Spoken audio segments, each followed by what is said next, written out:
Hi, I'm Dr. Daniel Amen. And I'm Tana Amen. Welcome to Change Your Brain, Change Your Life. You are not stuck with the brain you have. You can make it better. We can prove it. Today, we're going to talk about one of the most interesting subjects in my life, ADD and intimacy. So what does having ADD do to relationships? And, I often say I know more about it than I want to.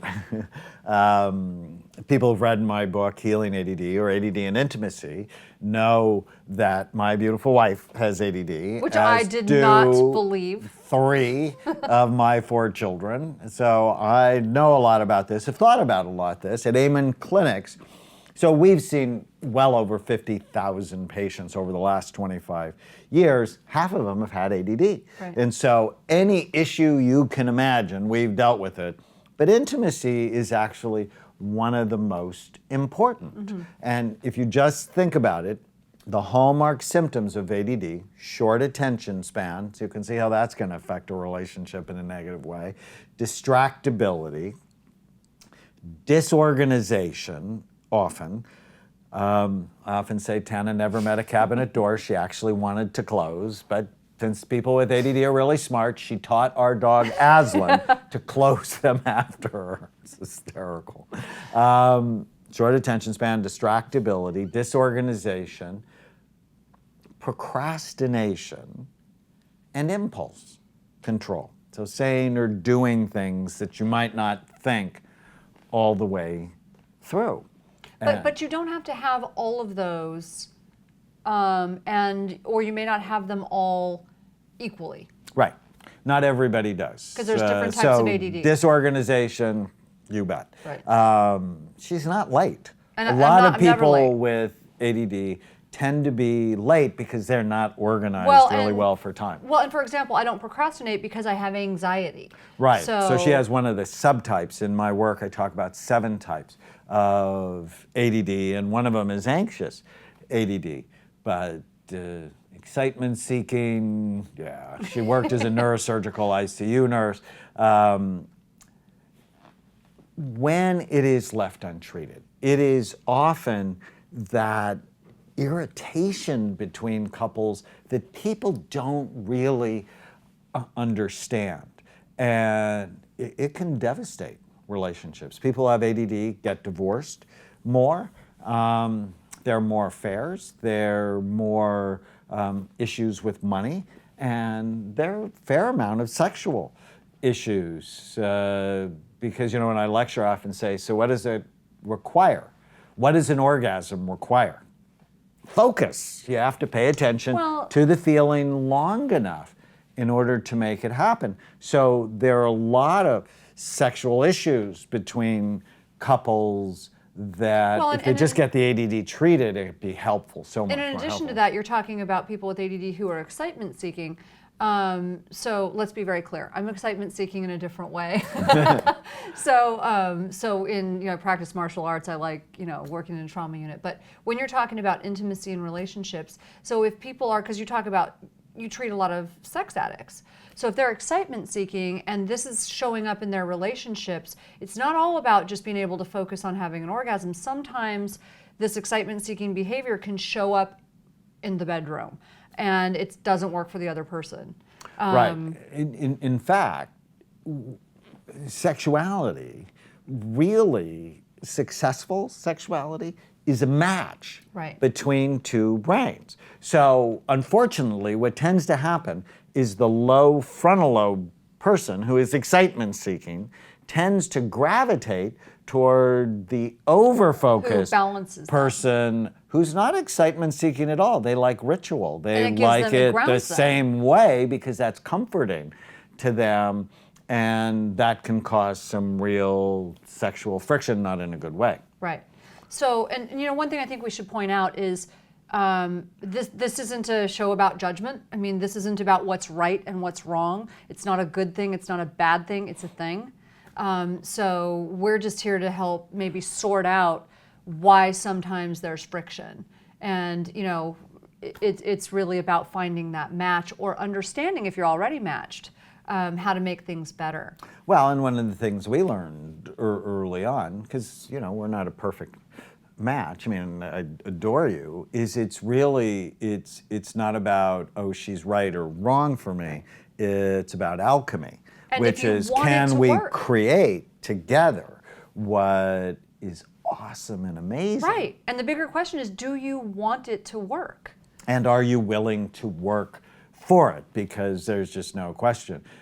Being married be one of the hardest things you ever do, but if you do it right, it's one of the most satisfying. Absolutely. Let's talk about some practical tips really quickly that help with intimacy.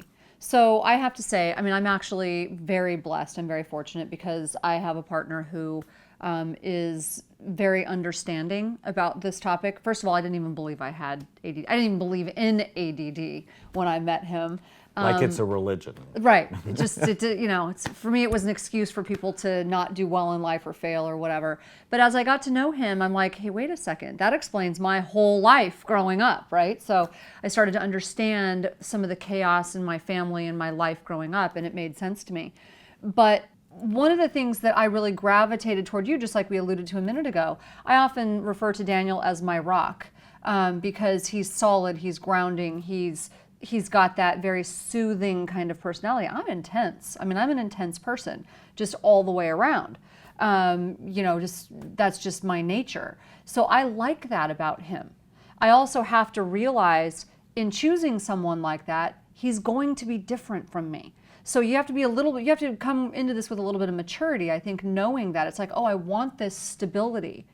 Does that mean, am I going to get him to go hike Machu Picchu or go skydiving with me, or it's not going to happen. Okay, so that would be unreasonable for me to assume because I picked him because of his ability to be grounding and calming and soothing. So there are times where I'm like, I want to go do something, really exciting, but I know that that's not going to be what I do with him. And you need to. So, and on the same way, because she's not organized, it doesn't bother me. I just help set up systems so that the cabinet doors get closed, the wrappers get thrown away. I'm not harping, because when you harp, there's nothing good that comes from that. I just understand we both have strengths. She has many, and focus on the strengths and just have workarounds for the things that are challenges. That's a really good point, and I love this because my martial arts master actually taught me this: fighters fight and writers write. And when I learned that concept, I'll explain what that means. It was very liberating. So we really do appreciate each other's strengths, and we try to minimize, what bothers us and the weaknesses. Of course, we get irritated with each other. I mean, it's just not possible for a married couple to not. It's how you handle that irritation, I think, that's more important. But when I realized, I used to try to feel like I had to try and do everything and do it right, because I'm a recovering perfectionist. So when I figured out that that's not how life works best, so I figured out what my strengths are. I'm really good at writing. I'm really good at teaching. I'm really good at teaching people how to live a healthy lifestyle. I'm not good at closing cabinet doors because I don't really care. So, I can't get done. Well, you actually don't see them open. I don't care. There's just too much to do in a day. And, so when I figured that out, it's like, oh, okay, set my life up so that I can really get a lot done in the areas on the things that I'm really good at. And at the top of that list is really taking care of my family.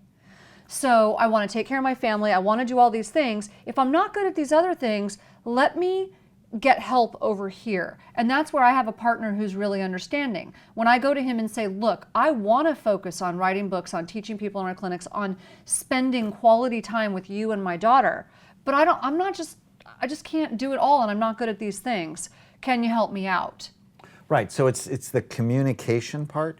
Communication is just absolutely critical. So don't hold in, otherwise it'll come out and it'll explode. And then look for solutions. And I always say, where you bring your attention determines how you feel. And so if I brought my attention to all the things that she did that I didn't like, then I'm going to be anxious and irritable and unhappy. But I like the verse from John chapter 8:32. Know the truth, and the truth will set you free. And the truth is, there's so many amazing things about you that the other things we just figure out workarounds. Now, in my practice where I consult with couples, often they both sort of get into their own corners and they have their huge buckets of smelly fish, hurts from the past, and they take them out and throw them at each other repeatedly. And you have to stop that because that's not going to be helpful.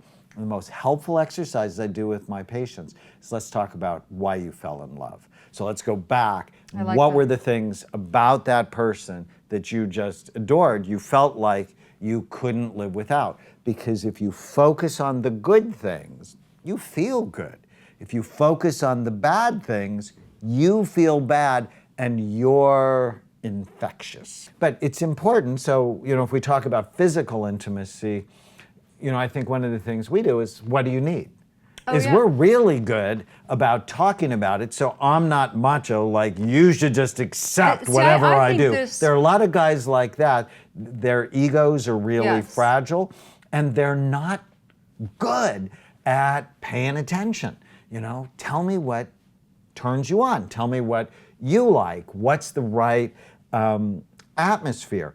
And because many women who have ADD are easily distracted, the atmosphere, the environment is really important. If you have a child banging on the door, it's probably not going to be a great time. Right. I actually really like what you're saying there because I think that this is critical. I think a lot of couples actually get into this place of, well, I don't want to say anything because I don't want to hurt the other person's feelings. And over time you end up really hurting the other person's feelings because you hold resentment. And if you think that resentment doesn't leak, you're wrong. So, you are in love with this person, you've been intimate with this person for a long time, they're reading your cues. And if you're really unhappy and resentful, it leaks. So, well, then you're more likely to say no more often, which is going to really hurt his or her feelings. So I think you want to be masterful students of each other. This works, this doesn't work. And one of the things that I think is helpful with this... And where are they at in their cycle? Because that's really important, because things are easier at certain times and harder at other times. It's just, I love this, I came up with it, so I'm always happy about that. Be curious, not furious. Be the student, be the scientist, not just the subject of the situation. So if something doesn't work, it's like, what happened? Right. So what I wanted to say about this is, instead of maybe approaching the person and saying, I'd like you to listen to what I have to say, and trying to talk about it like that. I think a good way to approach it is we've actually talked about it in advance. And I mean, you're very psychologically minded and very open, and I like that. But he just said, look, I don't know. I can't read your mind. I don't know what you want. I just need you to be always willing to talk to me, and I'm always going to ask you. And so, and vice versa. So if you go into it ahead of time knowing, look, I'm going to set my ego aside. This has nothing to do with me. This has to do with pleasing the other person. Tell them that you need them to tell you. Tell them that you're going to ask, and don't make it about you. So faking it is actually stupid. Short term, deal with the issue, but it's causing a long-term problem because you're not teaching the other person what you need. Mm-hmm. If this has been helpful to you, write a comment below. We'd really be grateful. Or send us a little video. If you're really struggling with ADD in your relationships, come to one of our clinics. I mean, we probably do that better than anything else. We're so grateful for your attention. Of course, we're talking about ADD. So if you stayed with us this long, we're even more grateful. Thank you so much.